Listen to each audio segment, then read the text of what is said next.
SRF Audio. SRF 3 Fokus mit der Judith Wernli. Und mit der Anja Gmür alias Kings Elliot. Eine Frau, eine Musikerin, die mit ihrer Stimme und ihren Songs berührt.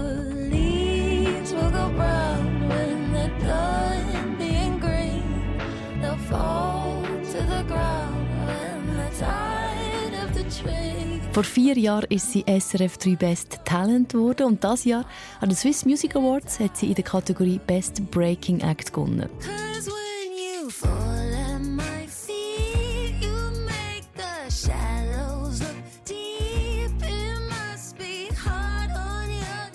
Jetzt, Ende September, kommt ihr Debütalbum «Born Blue» raus. Und das ist so der Moment, oder, wo alles fertig ist, die Songs sind auf dem Album, aber man weiss noch nicht so, wie das Publikum reagiert. Und darum, Kings Elliot, nimmt es mich wunder, wie fühlt sich für dich jetzt die Zeit an?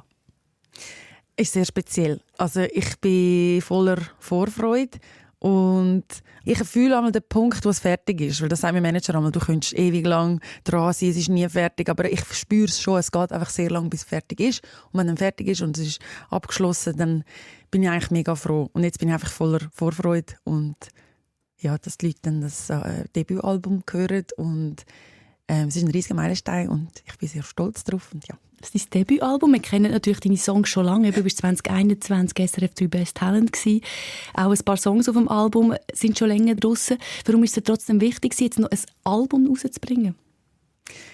Ein Album ist so ein Meilenstein. Also ich glaube, das ist der grösste Meilenstein in einer Karriere von einem Künstler für mich. Also so das erste Debütalbum, das ist etwas, wo einfach irgendwie, es hat so eine, wie sagt man, es ist so etwas mega, wie sagt man, Wertvolles. Also es ist so, it's a body of work, es ist dein Debütalbum, es hat einfach viel mehr Gewicht für mich jetzt so. Vielleicht ist das auch so, so oldschool, also einfach so, eben, dass du dein Album hast, es ist einfach etwas, wo persönlich auch.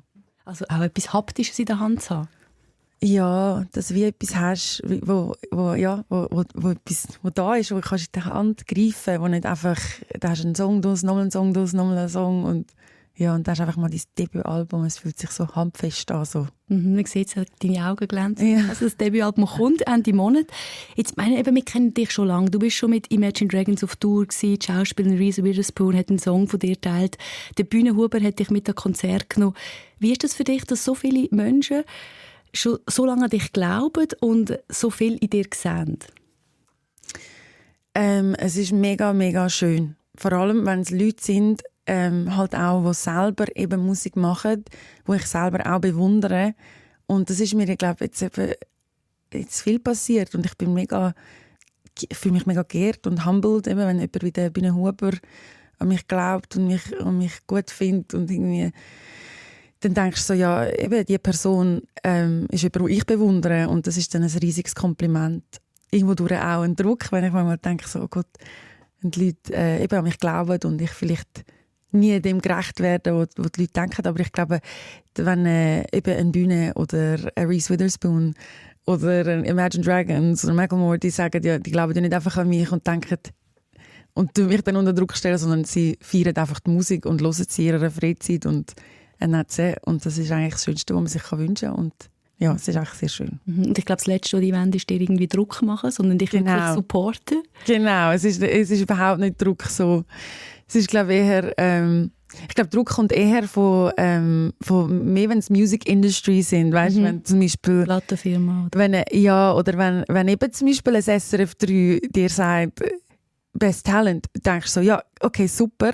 Und dann, wenn es aber 4 Jahre geht, natürlich, bis einen Award gewünscht oder so, dann manchmal hast du schon Angst, dass das geht zu lang oder keine Ahnung, weißt, das sind so Ängste, die du immer hast. Aber ich bin bei mir einfach immer in meinem Tempo. Ich mache immer die Musik, die mein Herz mir sagt und gehe einfach so in meinem Tempo, ja.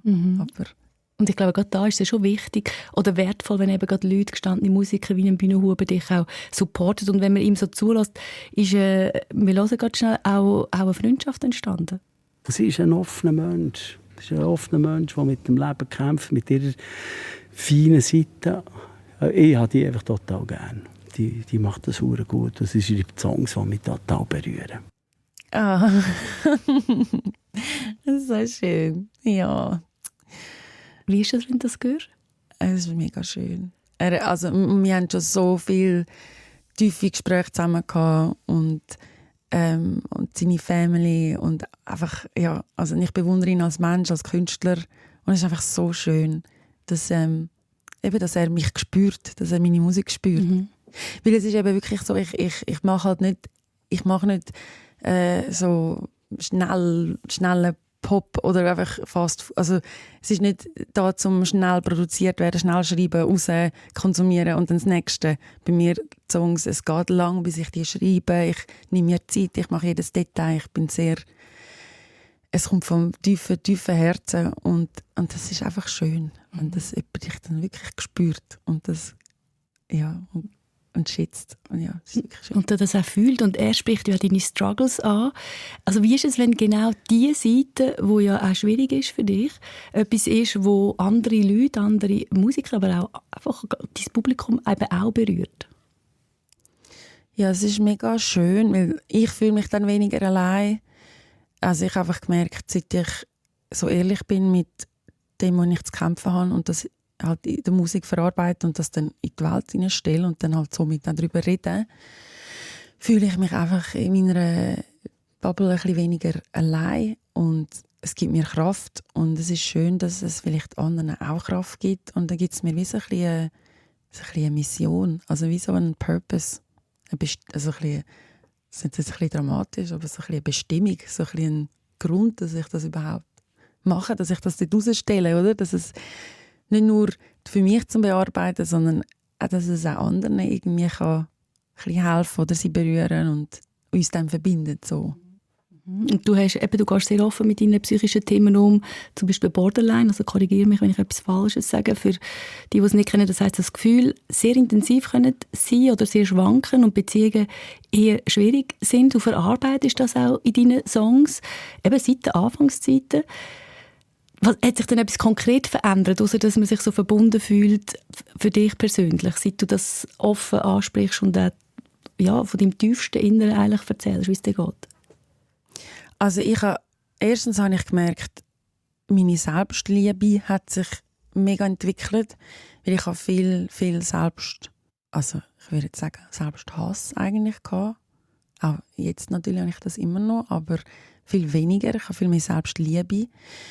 Weil ich gemerkt habe, dass das, was weil ich halt auch so sehr reflektiert bin und in der Musik darüber rede und so, dass das irgendwie zu meiner Superpower geworden ist. Also etwas, wo eigentlich meine Schwäche war, die ich so gesehen habe als meine grosse Schwäche, die mich das Leben lang immer aufhaltet und alles immer kaputt macht. Und dass ich das irgendwie so in die Lieder rein tun habe und irgendwie hat sich das dann wie so als meine Superpower entwickelt und dann habe ich mich wie mehr so genommen, wie ich wirklich bin.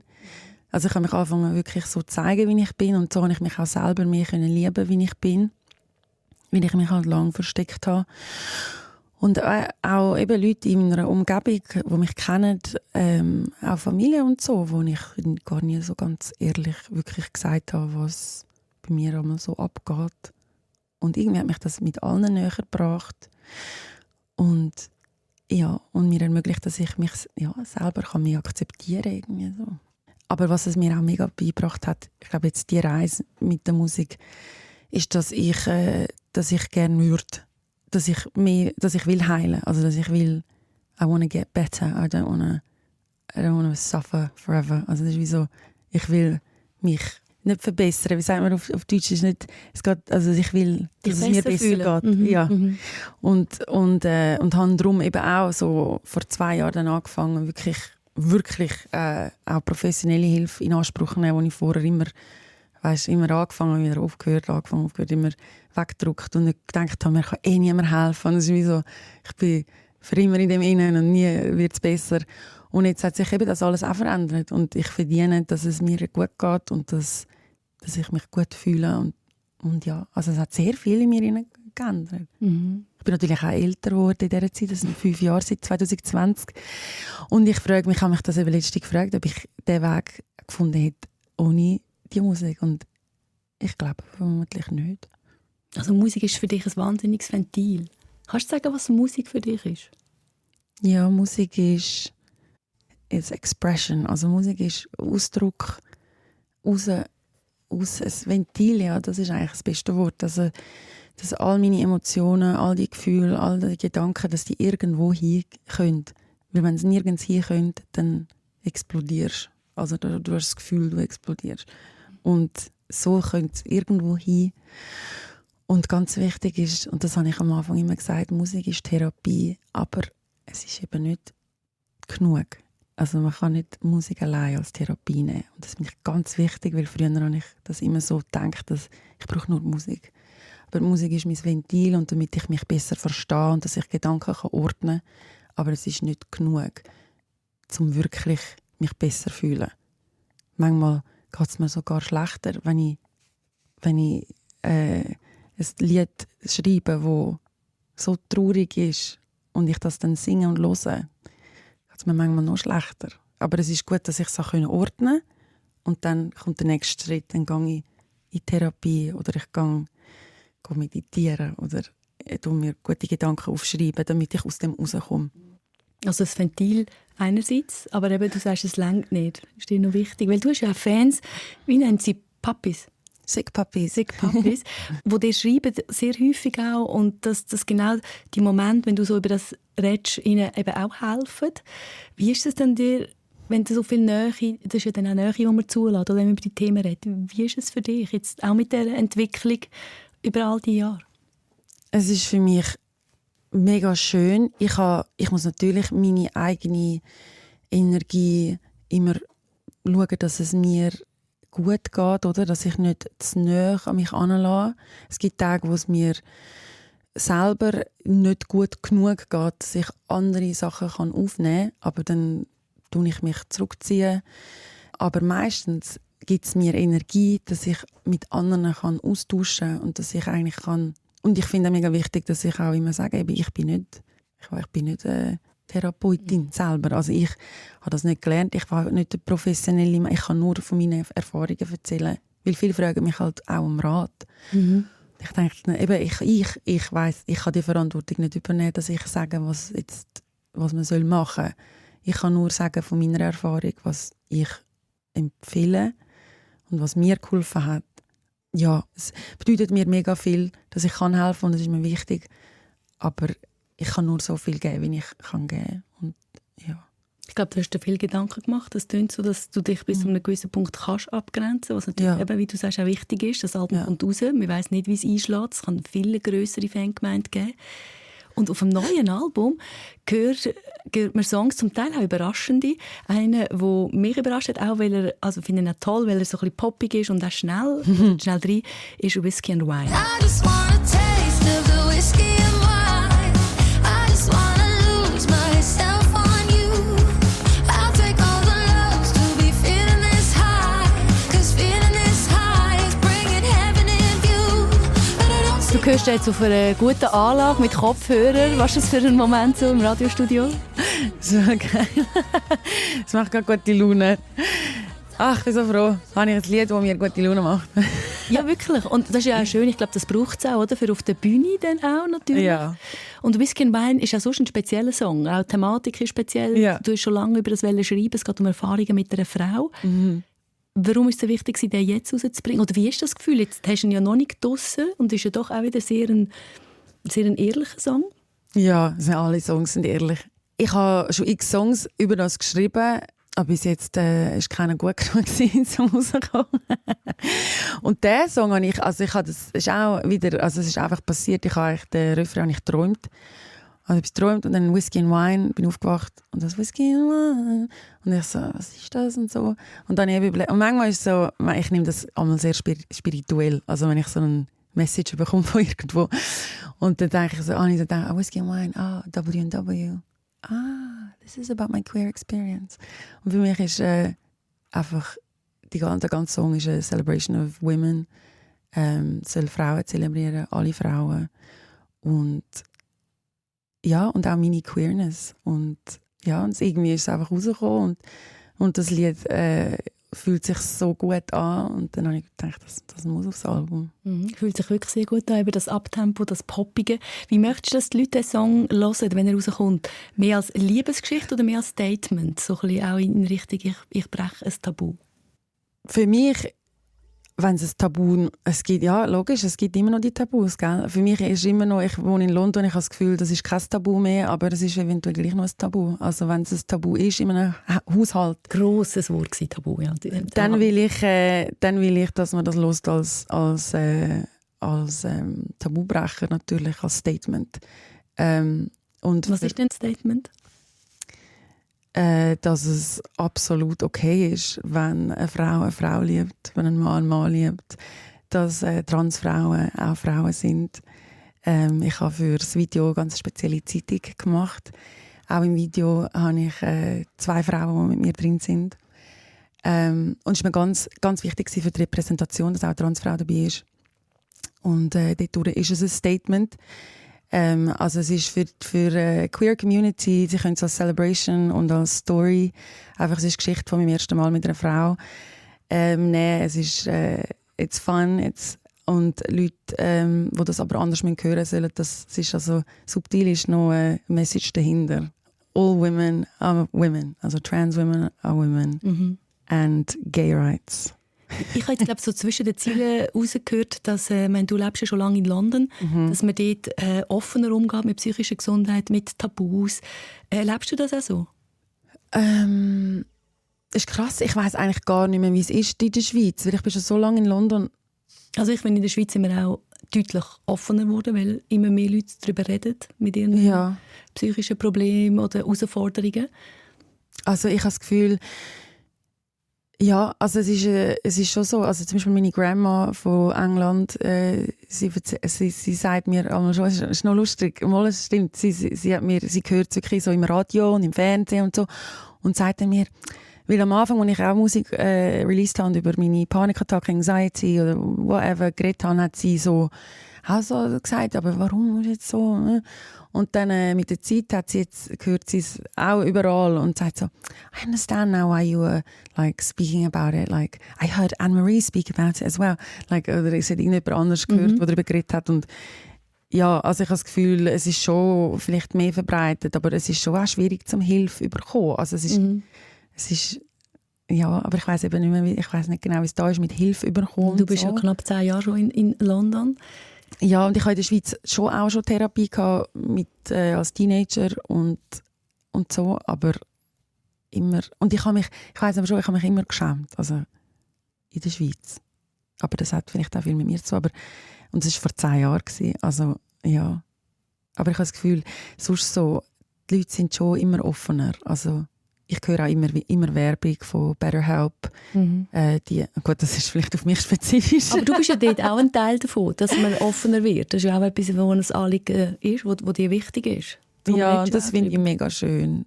Weil es ist so komisch, weil ich das gar nicht... Also schon bewusst, ich habe gesagt, ich will das Tabu brechen, ich will darüber reden, aber ich habe irgendwie nicht realisiert, wie... Als ich dann eben so den Mutmacher-Award bekommen habe von G&G. Es war so für mich ein Moment auf Anfang von dem Jahr, wo ich so gedacht habe, oh wow, das ist ja mega schön, dass mich die Leute so wahrnehmen. So. Oder ich weiss nicht, wer alles, aber auf jeden Fall G&G oder die das abgestimmt haben. Und dann haben sie genau das gesagt, wegen Tabu brechen und helfen und über das reden. Und ich habe es einfach immer gemacht, weil es für mich ja, so angefühlt hat, ich muss das machen, weil ich das braucht, als ich 14 war. Und es ist einfach schön, dass ich etwas beitragen kann und dass das wirklich so auch überkommt. Hey, und was mich gefreut hat, also wir haben jetzt über Herausforderungen geredet, über schwierige Momente, aber was mich sehr gefreut hat, ist, wo du bei deinem Geburtstagspost am 5. September, bist 31 geworden, geschrieben hast, das war mein bestes Jahr gewesen. Was hat das Jahr besonders gemacht für dich? Hey, ich habe in diesem Jahr geändert, wie ich mit mir selber rede. Lustigerweise ist das wirklich... Und manchmal braucht es halt einen Kick von außerhalb, eine kleine Validation von außerhalb. Aber nach dieser Geschichte, nach dem Mutmacher Award, weil das ist so eine mega schöne Rede gsi, wo die Person dann gehalten hat, eben wegen dem Tabubrechen und bla bla bla. Es war sehr schön gewesen.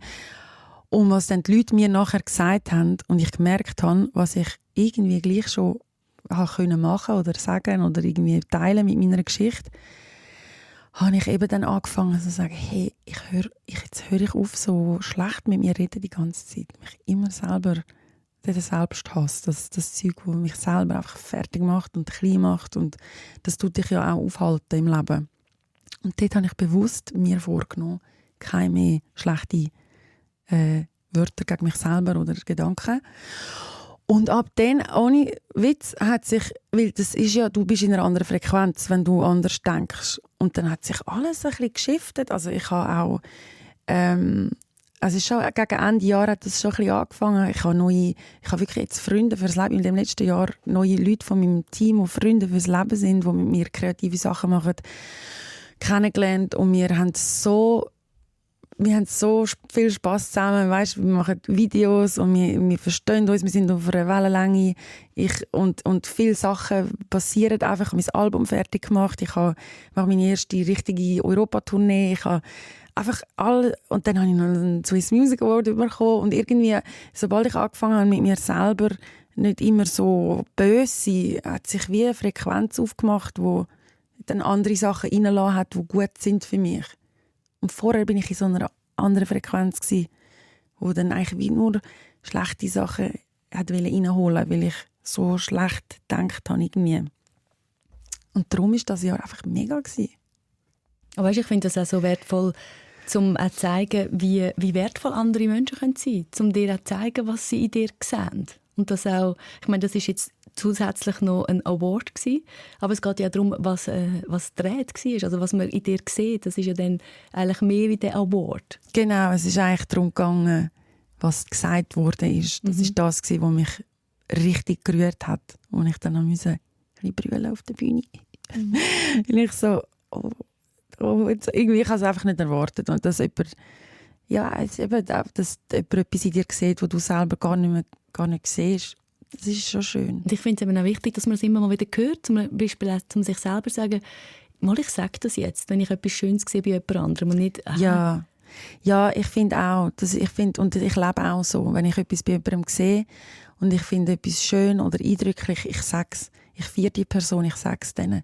Weil eben oftmals, wenn man denkt, die Person weiss es schon, muss man nicht noch sagen, oder irgendwie so, oftmals weiss es die Person vielleicht eben gar nicht. Und das tut sich eben die Energie dann verdoppeln, weil du sagst etwas Schönes, die Person fühlt sich gut und die Energie ist gut und du bist dann, ich denke immer so an Frequenzen, du bist dann ein bisschen auf einem höheren Ding und ziehst mehr gute Sachen an.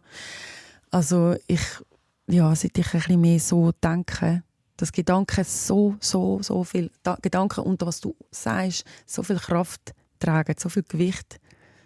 Man muss aufpassen, was man denkt und sagt, weil das sind alles Energie-Dings, wo man schwirrt.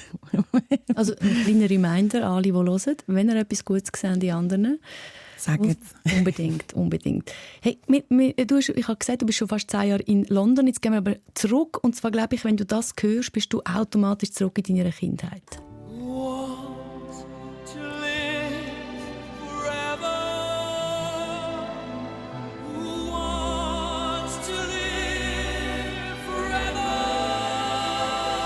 Du hast gerade die Augen zugemacht. Wenn es noch reicht, dann werden wir dann am Schluss noch eine ganze Länge hören. Ja. Wo siehst du, wenn du die Augen zutust? Das Lied kann ich nicht mit offenen Augen hören. Ich bin in den Wolken am Schweben. Es ist so schön. Und es erinnert mich an meine Kindheit. Also ich habe einfach Queen erinnert mich an meine Kindheit. Meine Mama hat viel Queen gehört. Aber ich habe dann diesen Song für mich selber entdeckt als erwachsene Person. Und als Musikerin und ich als Erwachsene und habe meine eigenen Gedanken zu dem Lied. Und es macht einfach etwas. Dort hat es etwas drin, das ist unterirdisch, überirdisch. Unterirdisch gibt es auch, aber ich glaube, du meinst überirdisch. Es ist so, es ist einfach krass. Das muss man unbedingt in voller Lautstärke hören und die Augen zumachen und schauen, was passiert. mit jedem wahrscheinlich ein bisschen etwas anderes. Stimmt. Wenn wir zurückgehen in deine Kindheit, in Zlachen im Kanton Schwyz bist du aufgewachsen mit einer britischen Mutter und einem Schweizer Vater. Du hast einen Bruder. Deine Eltern haben sich früh getrennt. Wie war deine Kindheit gewesen, oder wie hat sich das auch geprägt?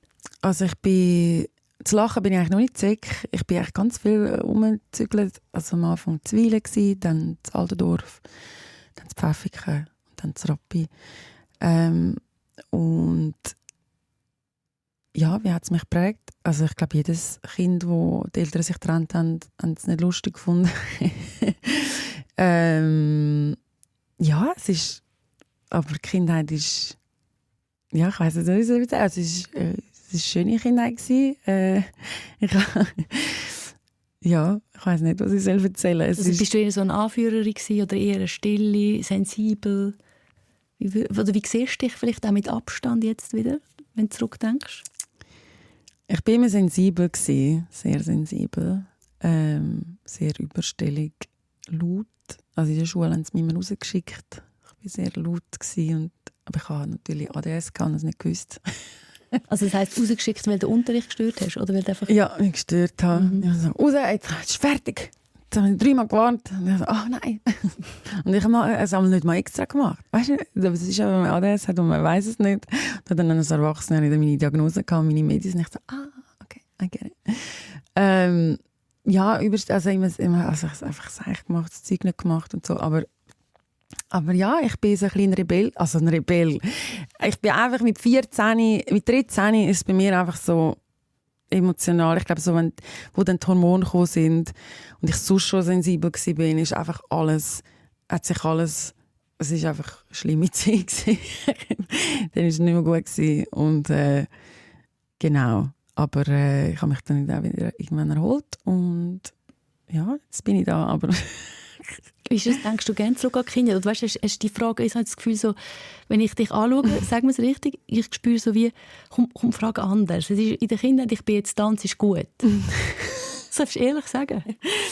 Ja, ich finde es immer schwierig, Kindheit, weil was willst du reden genau, was will man preisgeben? Ja, verstehe. Und ich bin meinen beiden Eltern nahe, beide sind super. Wir haben sicher unsere Challenges gehabt. Es war sicher nicht einfach gewesen. Ich habe sicher extreme Verlustängste wegen der Scheidung sicher. Ich habe meinen Vater viel dann am Anfang nicht gehabt und so. Und die Beziehung mit ihm eigentlich erst mit 14 richtig können stärken, als ich dann zu ihm gezogen bin. Ich bin dann ausgezogen von Mami daheim. Ich bin auch nicht mehr gegangen. Ich bin wirklich so ein bisschen außer Kontrolle gewesen. Und dann bin ich zu meinem Vater und mit ihm die Beziehung aufbauen. Und wir sind uns jetzt sehr nahe. Und ich bin mega dankbar, dass wir das auch noch machen können. Noch zusammen wohnen. Aber ja, es ist so ein bisschen komplizierter Weg gewesen, glaube ich. Aber komm, dann gehen wir noch ein bisschen weiter. Du hast das KV gemacht. Ja. So gut bürgerlich. Die Lehre, die sich die meisten dafür entscheiden, die eine Lehre machen. Wo hast du geträumt in dieser Zeit? Vom Singen. Also ich habe bei meinem Vater gewohnt dann, oder? Mit 14 über. Und dann hat er dann, ich wäre eigentlich einfach, und alle haben eben so gesagt, das schicke sie, also die KV schafft sie nicht und so, weil ich habe eben die Hause nicht gemacht und die Noten sind okay gewesen und so. Und er hat dann gesagt, doch, du machst jetzt das KV, du kannst das, jetzt machst du mal den Multi-Check, weißt du, den Check, wo wir mal schauen, ob überhaupt. Und dann bin ich dort mega gut gewesen. Und dann haben wir das KV gemacht und BMS und ich war sogar 2 Beste von meinem Jahr. Also eigentlich bin ich mega stolz drauf. Das ist interessant. Das ist etwas, was noch viele sagen, die in der Schule nicht so gut sind und nachher eine Lehre machen und dort einfach so, dann geht es einfach auf, der Knopf löst sich. Ja, und ich glaube, bei mir ist einfach, ich bin gelangweilt, ich konnte mich nicht konzentrieren, ich bin vergesslich gewesen. Also ich habe einfach nicht wollen, es ist in der Schule, ich kann mich nicht konzentrieren, fertig. Und in der Lehre konnte ich mich auch nicht konzentrieren, aber der Stoff ist einfacher zum Verstehen. Also Rechnungswesen, wenn das mal Klick macht, dann verstehst du, musst nicht viel lernen. Und Englisch, Muttersprache, kann ich auch, also es ist dann irgendwie... Du bist zweisprachig aufgewachsen, ja. Genau, und dann habe ich dort eigentlich beschissen, weil ich immer 6 hatte. Weil eigentlich darfst du nicht, wenn Muttersprache ist, zählt es eben einmal nicht, kannst nicht könntest dich rausnehmen, da kannst du nicht in den Unterricht und dann zählt es nicht. Aber ich bin einfach immer in den Unterricht an 6 Kant aufgezogen. Und Das ist clever. ja, Ich meine, so kann man sich durchs Leben schlagen. ja, und irgendwie haben wir es geschafft. Aber ich habe immer Musik im Kopf. Also immer. Du hast ja beim KV-Abschlussfest zum Beispiel auch gesungen, oder? Ja, ich habe auch am Sek-Abschluss gesungen, ich habe in der Primar am Abschluss gesungen, ich habe in jedem einzelnen Event, wo es irgendwie eine Möglichkeit gab, habe ich gesungen. Schon seit wirklich im Kindesgehen, immer. Und das war jeder, der mir in der Schule ist, weiss, dass ich immer so... Gut, sie haben mich dann auch mal gefragt. Ich habe nicht immer so gesagt, sie haben mich dann irgendwann auch gefragt und so. Und genau, ich habe gesungen. Und auch am BMS-Abschluss auch gesungen. Und dann bin ich letzte wieder zurück ins KV und haben sie mich angefragt, ob ich bei dieser KBL in Lachen, wo ich ins KV bin, ob ich dort wieder singen beim Abschluss. Und dann habe ich gesagt, ja, das machen wir. Haben wir es gemacht, das war mega lustig. So schön. Ja, und du bist ja auch bei Castingshows dabei gewesen, Music Star oder auch The Voice of Switzerland. Oh ja. Hey, ich habe jemand, der deine Karriere von Anfang an ein bisschen mitbekommen hat, ist der Max Way. Er war in der Jury von The Voice of Switzerland. Und lass mal, was er sagt. Ich kann mich noch ganz genau erinnern, wo die Anja mir gesagt hat, dass sie bei The Voice of Switzerland mitgemacht hat. Und das Erste, was mir durch den Kopf ist so, Scheiße, habe ich ein Talent verpasst? Habe ich es nicht gesehen? In der Fußballtrainer oder so denkt sich irgendwann einmal, shit, ist mir einfach durch die Lappen. Und ich habe wirklich von allen Kandidatinnen und Kandidaten noch die Blind Audition daheim im Archiv und bin dann ins Archiv abgestiegen, habe das gesucht und habe es geschaut. Und ich kann wirklich, sagen, dass es okay war, dass dazumal Anja nicht bei The Voice of Switzerland mit dabei war und dass sie ihren Weg wie später gemacht hat und dass es eine Art wie eine Blume ist, die dann später aufgegangen ist. Und ich habe das Konzert im Kaufleuten vor 1,5 Jahren anschauen. Und ich bin mega begeistert von dem, was ich auf dieser Bühne gesehen habe. Von einer Künstlerin, die ihr Herz am Publikum schenkt und die Menschen mitnimmt und wunderschöne Songs macht. Im Portugiesischen sagt man, alles hat seine Zeit, tudo a seu tempo. Und von dem her hat auch Kings Elliot ihre Zeit. Und die war ein bisschen später als bei The Voice of Switzerland. Siehst du das auch so? Also wärst du dort nie und nimmer bereit gewesen? Nein. Ich habe dort noch... Ich habe mich noch übergeben vorher. Das ist jetzt grusig, aber ich bin wirklich... Ich habe es fast nicht auf die Bühne geschafft, weil ich so Angst hatte. Und ich war so ein Baby gewesen. Und es gibt andere Leute, die sind mit 18 das fertige Paket. Bei mir ist alles. Und das sage ich einfach immer bei mir. Es braucht einfach Zeit. Und ich musste lernen, dass ich mir die Zeit gebe. Wenn ich Songs mache, das braucht Zeit. Ich bin nicht jemand, der mit 18 parat war. Ich war dort noch so einfach irgendwo gewesen, so zerbrechlich, so einfach niemals. Das wäre so schlimm gewesen. Und ich habe die Zeit gebraucht, dass ich mich als Künstlerin wirklich entwickeln kann und ausdrücken kann, so wie ich wirklich will.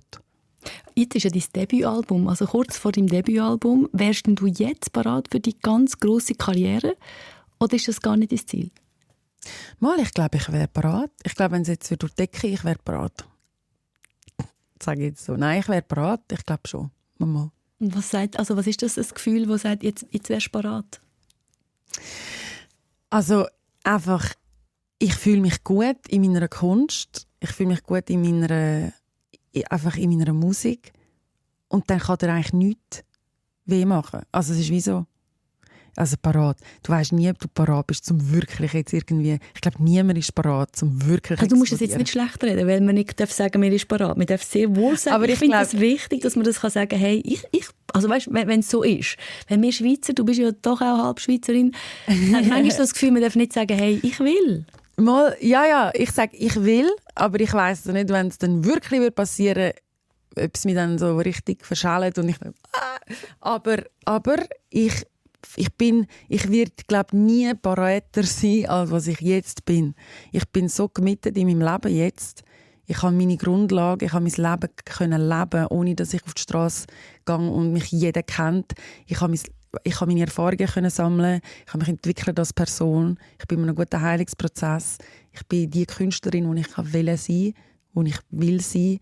Ich habe so viele Ideen, ich habe noch viele Ziele. Also jetzt ich fühle mich am besten. I've never felt as good as I feel now. It's kind of Das ist mega schön, wenn du das so spürst und du sagst, eben, es ist so viel passiert in diesem Jahr. Oder? Ja. Hey, und das hat ja sicher auch ein Stück weit mit London zu tun. Du bist ja dann eben nach dem KV-Abschluss nach London in eine Musikschule. So ganz salopp gesagt, was hast du in London gesucht und gefunden, was du in der Schweiz nicht hast? Befreiung. Es ist wirklich einfach Befreiung, die ich gesucht habe. Weil ich bin in meinem eigenen Käfig hinein war. Und ich musste mich finden. Ich habe so viel. Wenn ich so zurückschaue auf meine alten Lieder, die ich geschrieben habe ich so Lieder, die heißen «Find myself» und bla bla bla. Alles ist. Ich muss mich finden. Ich bin so verstreut und so einfach nicht bei mir gewesen. Und ich habe mich einfach finden und mich befreien und mich können wirklich von innen raus. Das ist eben das auch mit den blauen Haaren, wenn die Leute mich fragen. Das ist wie das, was in mir innen ist, gegen raus gestülpt. Also das, was raus, das klingt jetzt gruselig, aber das, was drin ist, gegen raus gestrahlt. Die wahrste Version von mir, das Selbstausdruck. Ich liebe das Expression, weißt, dass das wirklich das, was du ausdrücken willst, rauskommt. Weil das ist ein Drang, den ich schon immer habe, Ausdruck. Schon seit Kind. Immer Lieder schreiben, Sachen malen, ich will ausdrücken. So. Und dass dich dann einfach kannst befreit, so wie du wirklich willst, zeigen. Das finde ich mega wertvoll. Und das habe ich in London gefunden. Das hast du auch gespürt, dass das jetzt der Moment ist, wo du diesen Schritt gehen musst. Ja, ich habe das schon seit SEC habe ich geplant, auf New York zu gehen. Und New York hat nicht funktioniert, weil es einfach zu teuer war. Und dann am Schluss war London meine zweite Wahl. Sorry, London. Aber ich habe das einfach wie so schon immer gewusst, ich wandere aus, ich gehe. Das habe ich einfach schon immer gewusst. Ich weiß auch nicht wieso, es war einfach Intuition und Intuition. Intuition. Ja, aber ich war dort auch so ein bisschen naiv gewesen. Also weißt, ich habe also gedacht, ich gehe jetzt ins Ausland und gehe mich befreien und Künstler werden. Und dann, in 2 Jahren habe ich dann die Welttour. Aber jetzt hast du die Europatour, steht bevor dein Debütalbum. Ich glaube, die Schritte hat es doch alle auch gebraucht. Und auch Kings Elliot, dein Name passt natürlich auch perfekt nach London oder passt dort auch. Du hast auch gesagt zu mir, du hättest im Interview wirklich mit den Kings oder Kings Elliot angesprochen worden, nicht mit Anja. Wäre es ein anderes Interview, wenn du als Anja quasi im Studio gewesen wärst? Nein, es wäre das Gleiche. Aber ich habe mir für einen Grund einen Künstlernamen gegeben, weil es mich befreit. Und das ist mir wohler. Und Anja das ist mir irgendwie fremd. Das sagt mir eigentlich fast niemand Anja. Schon Leute, weil meistens die Leute, die mich gerne haben, haben irgendeinen Namen, irgendeinen Kosenamen. Und ja, darum, ich weiss auch nicht, ich fühle mich halt wohler mit Kings. Und mit den blauen Haaren, das alles. Dein Album heisst ja «Born Blue». Das ist alles. Was bedeutet dir die Farbe? Ja, für mich ist Blau Freiheit, Tiefe, Schwere, Trauer, aber auch Endlosigkeit. Ich liebe das Grenzenlose vom Himmel und vom Meer. Blau ist für mich all das. Und hat auch etwas Königliches, das Royal Blue, was halt mit Kings zusammenpasst. Zufälligerweise, das habe ich gar nicht überlegt am Anfang. Und dann auf einmal so, es ist alles ein bisschen spirituell bei mir, habe ich das Gefühl. Es klingt jetzt so komisch, aber es ist bei mir, ich kann manchmal, wenn Sachen, so Ideen kommen, so Intuitionssachen, finde ich, ist einmal spirituell, es kommt ja von irgendwo. Darum höre ich eben gerne, wenn etwas einfach einschiesst, so. Dann mache ich es einfach. Ist das ein spezieller Moment, wo du musst sein, oder ein Zustand, wenn so Ideen kommen, oder eben so, genau so mache ich es? Oder kommt das irgendwann? Es kommt einfach irgendwann. Manchmal im Flugi. Viel kommt im Flugi, aber der Name ist eigentlich im Flugi gekommen. Und Kings Elliot? Ja, Kings. Zuerst einfach Kings. Ich so im Flugi und dann dachte ich, bei den Wolken, das muss ja etwas bedeuten. Das kann ich jetzt nicht ignorieren. Und weil ich habe dann so gedacht, nein, das kann ich nicht und so. Und dann, aber das hat mich immer wieder, weißt, und dann hast du so ein Ding, wo dich immer wieder so... Und eben ist auch viel bei Liedern so, ich träume manchmal Lieder oder Melodien oder Lyrics oder so, wache auf und höre es und dann nehme ich es nachher, weißt du, nicht vergisst, schnell aufnehmen. Und so Sachen, sie kommen einfach, ich glaube meistens, wenn ich aber in einem Zustand bin, wo ich nicht etwas am Machen bin. Also, und das bin ich auch am Lernen, dass ich mir mehr Zeit gebe, um auch Inspiration zu haben. Weil ich tue halt gerne, dass ich zum Beispiel der Fernseher ist an und ich bin etwas am Spielen und gleichzeitig läuft irgendwie, ich habe einfach gerne für alles so Sachen und dann kommen keine Ideen in diesem Moment, oder? Aber wenn ich aber laufen und mal probiere, nicht etwas zu hören und einfach, ich laufe jetzt einfach mal, dann manchmal schiesst aufs Mal etwas ein und dann denke ich so, also ich glaube, du musst manchmal den Raum lassen. So Man weiss aus so vielen Studien, dass Pausen dich kreativ machen, einfach, wo du nichts machst. Und gleich ist es manchmal so schwierig, oder? Ja. Du denkst, jetzt mache ich Pause. Ja, Pause ist schwierig. Ich glaube, eben vor allem, wenn ich viel los habe, ist es schwierig für mich. Ich glaube, darum habe ich auch wirklich recht gelitten, als ich so viel auf Tournee war in dem ersten Jahr, also so im 23. Mit Imagine Dragons? Ja, Imagine Dragons, Steven Sanchez, Sam Ryder, LA und dann noch Festival. Also ich bin fast gar nicht daheim gsi, irgendwie 9 Monate lang. Und ich weiss, das ist das Leben von einem Künstler. Aber man kann sich ja alles immer selber gestalten. Darum, ich finde, man muss nicht sagen, ich bin jetzt Künstler, jetzt muss ich 9 Monate nie daheim sein. Also ich habe das Gefühl, man kann das ja, jeder hat seine eigene, vor allem jetzt kann man so viel auch online und so machen. Und ich habe gemerkt, in dieser Zeit, wo ich einfach immer Time Difference, immer im Flug, also immer Anxiety Levels high, weil immer Konzerte die ganze Zeit. Und dort ist nachher nicht mehr gut gewesen. Und ich konnte dort auch nicht schreiben in dieser Zeit. Und aber ist das nicht auch wieder das Zeitthema? Du brauchst einfach mehr Zeit. Du hast ja gesagt, du brauchst für alles ein bisschen mehr Zeit, oder? Für Songs machen, aber vielleicht auch, wenn du auf der Tour bist, mehr Pause dazwischen, wenn du vielleicht Zeit brauchst. Das stimmt. Das ist aber blöd. Schießt mich eigentlich an, wenn das so ist. Oh nein, ich wollte das jetzt nicht irgendwie ins Auspflanzen. Aber ich habe das Gefühl, ja, vielleicht ist es wirklich so. Ich weiss ja jetzt auch, dass ich neurodivergent bin, dass ich schnell overstimulated bin, überstimuliert. Es wird mir manchmal zu viel, wenn es bei anderen nicht zu viel ist. Und bei mir es hat mich jetzt auch gefragt, bist du hochsensibel? Und ich so, ja. Das hat mir das erste Mal jemand gesagt mit 19 und dann letzte wieder jemand. Und ich so, ja, hast du es gemerkt? Oder weißt du, wieso fragst du mich? aber das ist wirklich, was sagen wir? Man ist nicht einfach schwierig, sondern hochsensibel. Du spürst alles mehr. Darum, es gehört einfach alles zu mir. Und ich glaube, es geht einfach darum, mich richtig selber kennenzulernen, immer mehr wissen, was ich brauche. Eben, dass ich zum Beispiel Geräusche ausblenden von überall. Weißt, wenn ich irgendwo bin, dass ich irgendetwas anlegen kann, so ein Noise Cancelling, dass ich meine Alone-Time habe, dass ich Sachen anlege, die ganz bequem sind. Also es sind kleine Sachen, aber wenn mich etwas so einengt oder juckt oder irgendwie unbequem ist, ich kann es für ein Konzert oder so, aber ich kann es nicht lang. Weil dann fange ich an so. Darum, also du hast dich einfach sehr viel besser kennengelernt. Ja, du merkst einfach so deine Grenzen und was und eben, dass du dich selber dann nicht eben kaputt machst, weil du denkst, wieso bin ich jetzt so, wieso reagiere ich so, wenn ein anderer das mit links irgendwie macht und ich reagiere so stark, wenn ich nicht geschlafen habe und habe gerade irgendwie eine Panikattacke, wenn ich einen Schluck Kaffee nehme und mich hat auch schon jemand gefragt und das ist irgendwie noch, irgendwann musste ich lachen, aber ich habe dann also gedacht, ich will nicht, dass die Leute so denken von mir, aber jemand hat mich gefragt, ist es nicht hure anstrengend, dich zu sein? Und ich so ja, also ja, aber nein, ich meine, ja, also nein. Das ist natürlich ein bisschen die Gefahr, oder wenn du sagst, jetzt war dein bestes Jahr gewesen. Ja, aber das ist ja mega schön. Und gleich ist natürlich du auch das in dir innen, dass du willst über die psychischen Probleme, über die Herausforderungen reden. Und wenn man natürlich dann viel das hört, also weißt die Gefahr, die besteht natürlich schon. Genau, und das will ich nicht. Ich will nicht, dass die Leute meinen, es ist anstrengend, mich zu sehen.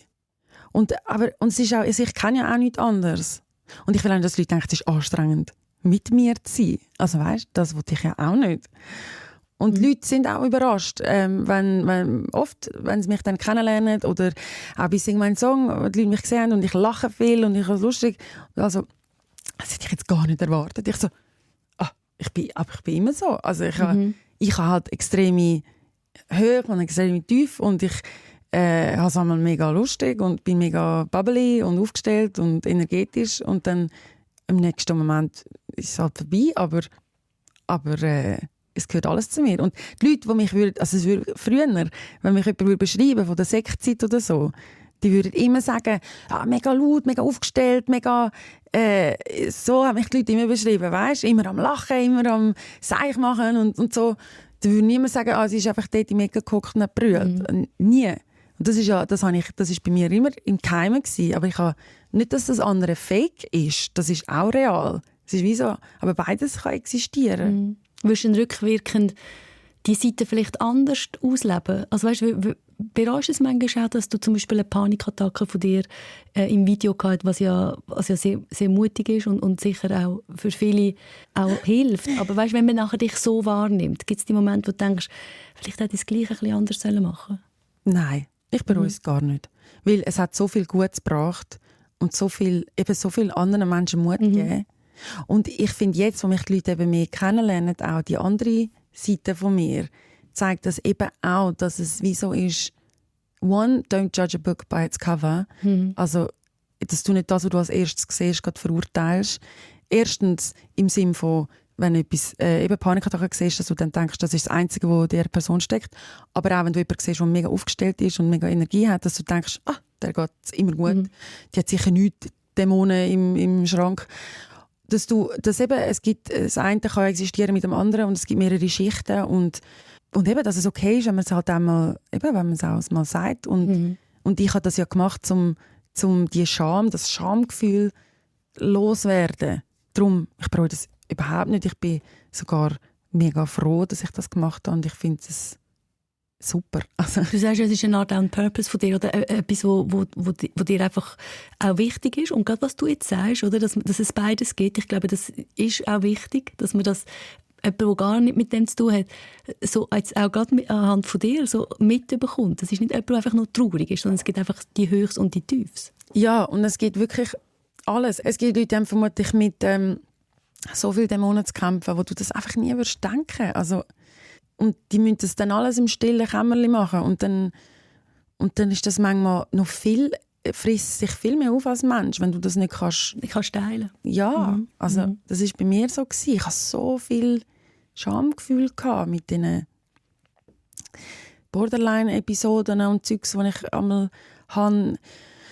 Und auch, also das habe ich auch jetzt noch. Das ist ja mega schlimm, aber ich kann irgendwie jetzt mehr darüber reden und es gibt mir mehr Selbstbewusstsein irgendwie und ja, weiß auch nicht. Und einfach, dass nicht jeder gerade denkt, das ist eben auch das, sobald man von psychischer Störung oder Erkrankung redet, dass man dann gerade denkt, irgendwie mit der Person, die irgendwie nichts zu tun hat oder die gar nicht, oder oh Gott, das klingt mega beängstigend oder ich weiß auch nicht. Anstrengend, wie du vorher gesagt hast, auch, ja. Ja, dass man das so ein bisschen kann, ja, so ein bisschen das Tabu nehmen und eben, dass man manchmal ist es wirklich zum Lernen, wie damit umgehen und sich Hilfe holen und dann hat man, ja. Du bist ja jetzt auch so einen Schritt weiter, oder? Du hast gesagt, du hast dir viel Hilfe geholt, du denkst anders, du redest anders mit dir. Das ist ja auch schön, oder? Um zu sehen, hey, ich kann wirklich weiterkommen, ich kann auch gute Songs schreiben, wenn es einem gut geht. Das ist ja bei Künstlern auch immer so, muss ich traurig sein, muss ich in die tiefen Gefühle rein? Ja, voll. Aber es ist aber schon interessant. Ich merke schon, dass die Inspiration kommt immer schon, wenn ich gerade etwas irgendwie... Ich will nicht leiden, damit ich Musik schreiben kann. Und das muss ich wirklich, glaube auch nicht. Aber ich merke jedes Mal, wenn ich irgendeine Episode habe, dass ich auf einmal wieder ein Lied schreibe und denke, ist das wieder von dem?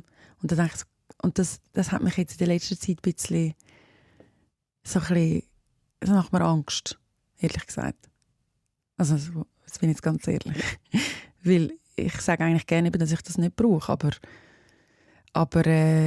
ja, und ja, ich bin jetzt an einem guten Ort, aber habe immer wieder eine Episode, einen Trigger oder etwas, was mir aushängt, was nicht gut ist. Und ja, und dann oft kommt das Lied nachher raus. Und Ja. Und was macht dir Angst? Dass es wirklich vor allem in dieser Zeit Ich habe entsteht, Angst, oder?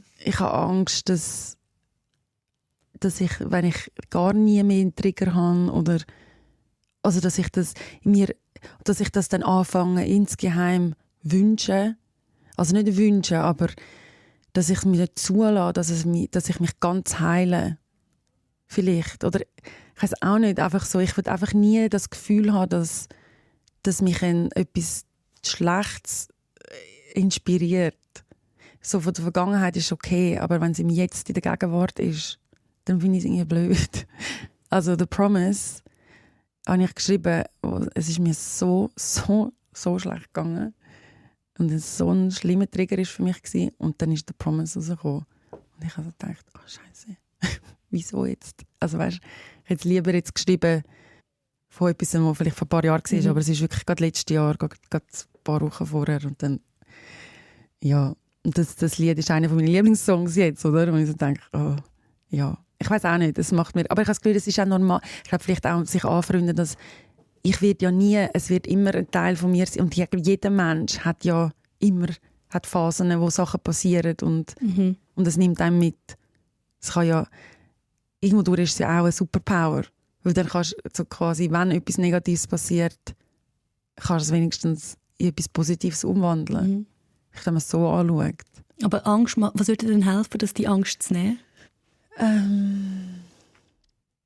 Ja, dass ich jetzt, dass wir jetzt noch ganz viele Lieder schreiben in den nächsten 9 Monaten und ich keinen schlimmen Trigger habe in den nächsten 9 Monaten. Ich hoffe einfach, dass mich nicht. Aber im Moment, ich habe immer noch, ja, es ist für mich normal, dass ich immer wieder mal einen Trigger habe. Aber ja, ich weiss nicht, die Angst ist da. Also. Aber zum Beispiel «Whiskey and Wine» habe ich auch einfach geträumt und das ist einfach gekommen. Und das ist auch einer meiner Lieblingssongs. Und ist eine Popnummer, die jetzt auf dem neuen Album ist. Ja. Das ist mein Lieblingssong auf dem Album. So, und das ist ja einfach gekommen und das ist mir super gegangen. Also, ja, ich habe das Gefühl, ich darf einfach nicht zulassen, dass ich jemals zu dem Punkt komme, wo ich will, dass es mir nicht gut geht. Das. In der Hoffnung, dass dann ein guter Song kommt. Also ja, gut, nein, das will ich schon. Ja, das stimmt, ja. Aber einfach für die ich glaube, weißt du warum? Sorry, jetzt, wenn ich so mit dir rede, werden mir wie Sachen klar. Es geht gar nicht um die Musik eigentlich. Es ist wie so, Inspiration ist bei mir nicht nur Musik, sondern dass ich mich lebendig fühle. Es geht eigentlich gar nicht um Musik. Es geht eigentlich darum, dass ich mich lebendig fühle. Und das ist das, was mir Angst macht. Ich muss schauen, und das ist auch Teil von Borderline, dass ich schaue, dass ich mich lebendig fühle, wenn es mir gut geht. Dass ich nicht Trigger brauche. Dass ich mich spüre, ganz. Das ist das. Es geht eben gar nicht ums Lied. Ich denke, sehr lebendig fühlst du dich dann, wenn du auf Tour gehst, oder? Also das steht bevor im Oktober. Jetzt kommt dann das Album raus. Und ich habe vorher noch so gedacht, wenn es dir jetzt besser geht, was ja mega schön ist, du hast ja deine Seelentiere, deine Hase. Ja. Ist das dann eine neue Verbindung, eine veränderte Verbindung, wenn es dir eben in diesem Jahr so gut geht? Weil das sind ja deine extremen Seelentröster gewesen. Oder wie verändert sich vielleicht auch die Beziehung?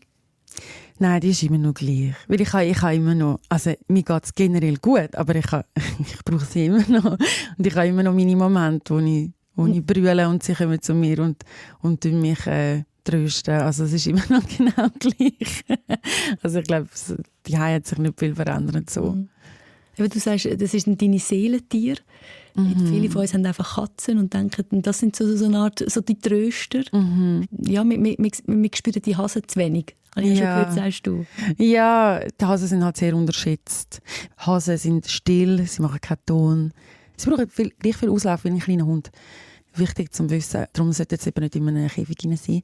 Aber eben viele Leute wissen das nicht und dann haben sie es im Käfig und dann logisch sind sie depressiv und bewegen sich gar nicht und dann logisch gibt es den Hasen nichts. Aber wenn du ihn einfach lässt, dann kommt er zu dir aufs Sofa, liegt zu dir her. Mein Hase tut mir auch, wenn ich die Hand einfach schauen kann und er will, dass ich ihn streichle, tut er seinen Kopf unter meine Hand. Er sagt es mir wie also schon ähnlich wie eine Katze. Wie eine Katze und wie ein Hund. Wenn er es schön findet, macht er so mit den Zähnen. machen so.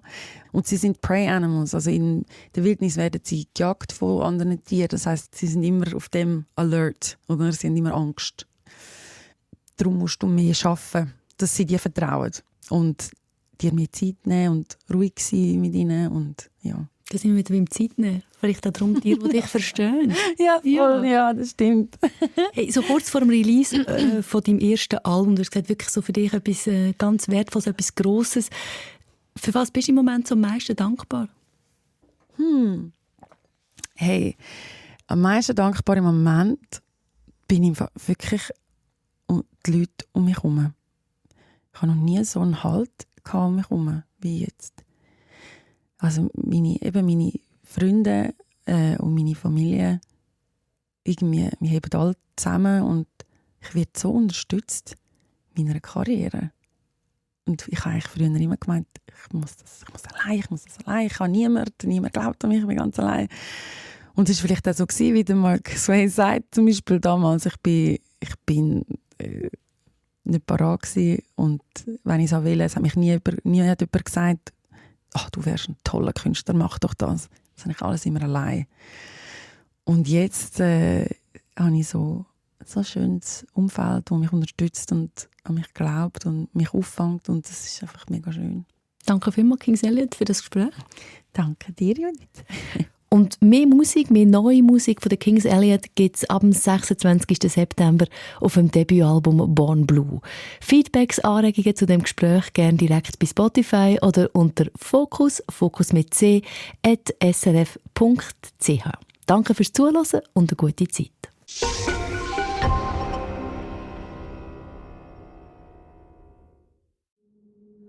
Das war ein Podcast von SRF. Produziert im Auftrag der SRG.